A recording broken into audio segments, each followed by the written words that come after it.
On n'oublie rien, de rien on n'oublie rien du tout.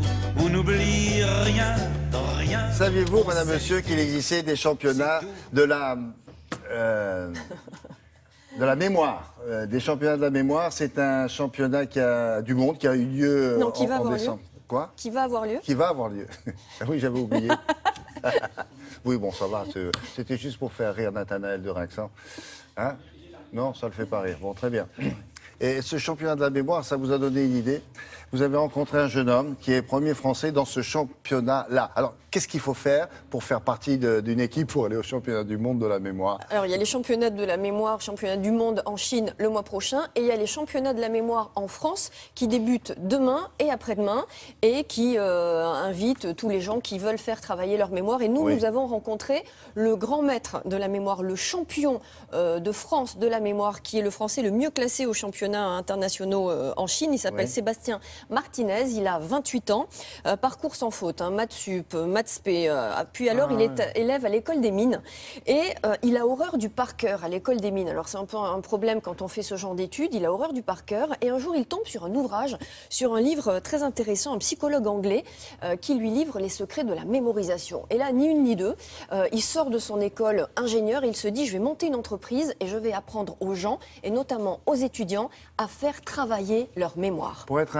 quelqu'un qui mémorise bien, il vaut mieux avoir fait des études de maths ou c'est pas nécessaire ou c'est pas le plus fréquent? Rien à voir. On est tous égaux par rapport à la mémoire. Et c'est ça qui est intéressant. C'est ça qui va nous expliquer. C'est la bonne nouvelle. Alors on l'a suivi à Paris, Sébastien Martinez, à l'université de Paris-Sud, où il vient enseigner les secrets de la mémorisation aux étudiants.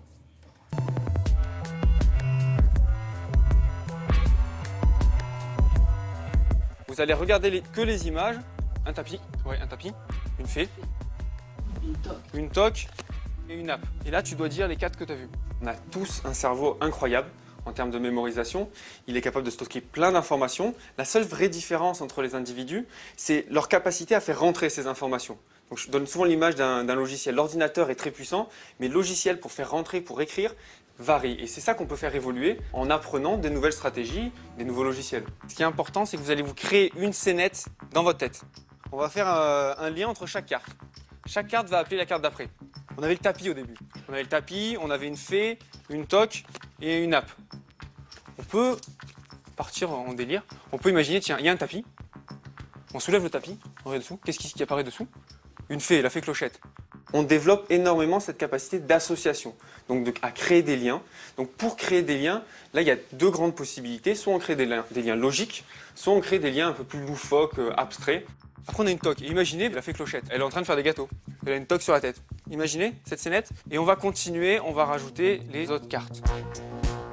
Et c'est surtout sur ce pan qu'on s'entraîne. Donc on développe avec notre imaginaire, avec un peu notre flamme d'enfant. L'imagination, elle n'a pas de limite. Pour apprendre donc des mots en anglais, on va transformer nos mots en des images. On va créer une histoire. Il y a 3 étapes. Première étape, il faut restructurer une information. Donc il faut la transformer. Une fois qu'elle est restructurée, il faut l'associer à des connaissances qu'on a déjà, donc à notre expérience.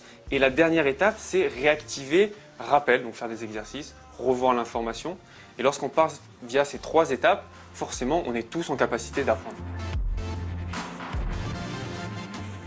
La mémorisation passe d'abord par la concentration, l'attention. Et là, on n'est pas tous égaux. Moi, je dirais qu'on n'est pas tous entraînés au même niveau. Et là où on n'est pas égaux, c'est clair, c'est qu'on n'a pas la même motivation à apprendre les mêmes informations. Il y a certaines personnes qui, clairement, vont vouloir apprendre plus, je sais pas, dans les relations humaines, d'autres dans l'aviation, d'autres dans la musique. Et donc, ce temps investi va être différent selon les personnes. Ah oui. Oui. Excellent pour son travail d'étudiant, la mémoire, mais au-delà. Au-delà, vous pouvez avoir des métiers dans lesquels vous devez exercer un travail de mémoire, de mémorisation évidemment. Ça sert beaucoup ces stages-là aux étudiants de médecine parce que les études en médecine, c'est que du par cœur en fait. Je vous conseille ce livre, Sébastien Martinez a préfacé L'homme qui se souvient de tout. Alors sachez que la moitié de ce qu'on lit disparaît de notre mémoire en 1 heure. La moitié de ce qu'on lit disparaît en 1 heure.